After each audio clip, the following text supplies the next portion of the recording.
There are now 5 candidates vying for the congressional seat for the 50th district. Yeah, the latest candidate to join that race, former Congressman Darrell Issa, who joins us live now in studio this morning to talk about this. Welcome. Oh, good to be back. So, as you know, you're one of 4 Republicans running. Former City Councilman Carl DeMaio immediately criticized you after you announced, saying that, why are you doing this when you should have been running for re-election in your old district, the 49th district? Do you have a response to that? You know, it's interesting because I supported him when we ran in the Scott Peters race, and he isn't running for that.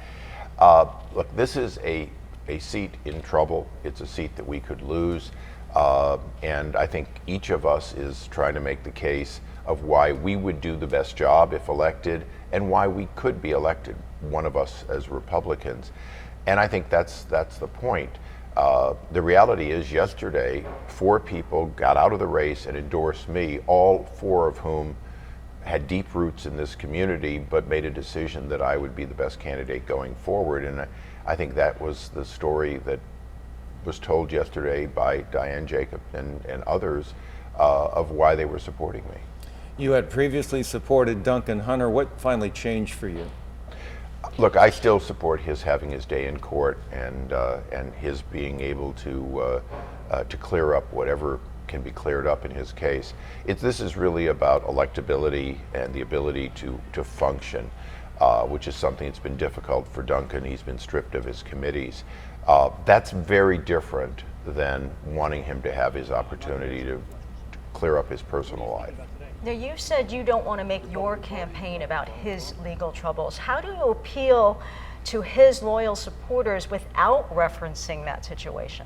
Well, I think others continually seem to want to make it about Duncan. This is about a choice of who has the experience and or capability of doing the job for the 50th Congressional District and for America at a time of considerable challenge, not the least of which is that the other party is trying to impeach the president and is looking for a crime to accuse him of. So I think all of these things are what I want to talk to the voters about.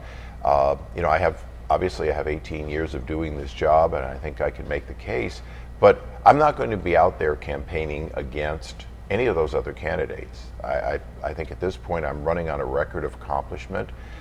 People don't fail to understand that I'm hardworking, but at the same time, it's pretty much they either like what I do or they don't, and hopefully enough voters will like what I've done for my community, including a third of this district, because ultimately I've represented a third of what is now the 50th Congressional District for my first 14 years. You wrote the book Watchdog, and you think you might add a new chapter to what's going on in Washington right now? Well, there's plenty new chapters to write, but the basic role of Congress of being the watchdog, the overseer of the executive branch, and I always say the executive branch because it's not, and the courts, it's not about the president. It's about $4 trillion plus being spent by government and government officials. And Congress has a real obligation to do that, and I don't think we've lived up to it enough.